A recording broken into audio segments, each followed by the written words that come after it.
You might have noticed it in the mirror around mid-July. Without changing your routine, your hair and beard suddenly start growing up to 15% faster during the warm summer months. The natural human instinct is to credit this accelerated growth to the most obvious environmental change, the ambient heat of the season. That assumption drives a massive amount of consumer behavior.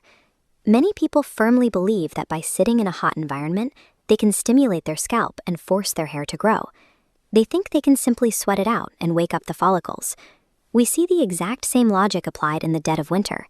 People bundle up indoors, wearing heavy knit caps under the belief that trapping body heat against the scalp will artificially trigger that summer growth spurt. But biology tells a completely different story.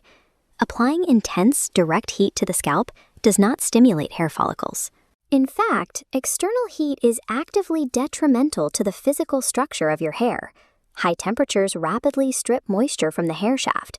This degrades the structural integrity of the strand, leading almost inevitably to severe dryness, split ends, and breakage. When researchers look for clinical evidence linking saunas or external heat applications to measurable hair growth, the results are entirely inconclusive. The clinical proof simply does not exist. If external heat physically destroys the hair shaft, our core assumption is flawed. We have confused a seasonal weather correlation with the true biological cause of summer hair growth. To find what actually drives that summer growth spurt, we have to look past the visible hair shaft and examine the hidden internal processes happening beneath the scalp. Hair goes through a specific cycle, and the active growth period is called the anagen phase. All of this growth occurs entirely within a tiny specialized structure at the very base of the follicle, known as the dermal papilla. A landmark 1991 study out of Sheffield, England, tracked human hair growth over an 18-month period, charting the exact cycles of these follicles over the changing seasons. This graph shows the proportion of scalp follicles entering their active growth phase. We see a clear, distinct peak where over 90% of follicles hit the anagen phase right in the month of March. When the researchers charted facial hair, a second pattern emerged. The beard growth rate spikes drastically by 60%, hitting its peak right in the middle of July. Our bodies do not react to the daily weather report. They operate on a rigid, evolutionary biological calendar that tightly controls exactly when we shed and when we grow. That biological calendar is driven by three specific internal mechanisms. First, warmer summer weather safely raises our core body temperature, triggering widespread vasodilation, the widening of our blood vessels.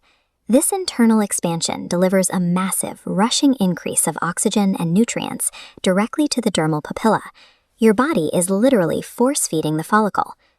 The second mechanism comes from above.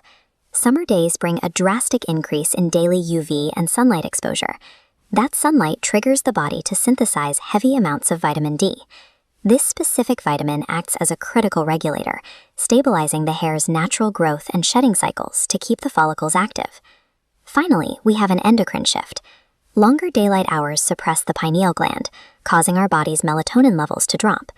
Lowered melatonin keeps a higher percentage of follicles locked in that active anagen growth phase. Simultaneously, seasonal shifts in androgens drive the accelerated growth of thicker, darker terminal hairs on the face and body. When you piece it all together, summer hair growth is actually a massive internal chain reaction of increased blood circulation, new synthesized vitamins, and rapidly shifting hormones. It has nothing to do with hot air hitting your skin. We can prove this by looking at winter. When ambient temperatures drop, our biology triggers the exact opposite response. To conserve heat, the body restricts blood vessels in a process called vasoconstriction.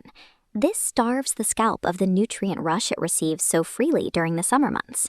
Dropping sunlight levels halt our natural vitamin D production.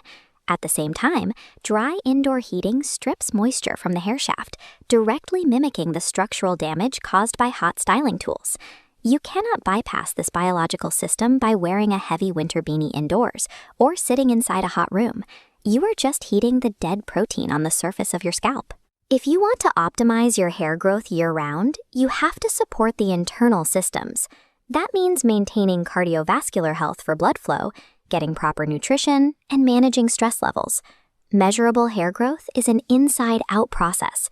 Summer absolutely makes your hair grow faster, but the heat itself was never the hero.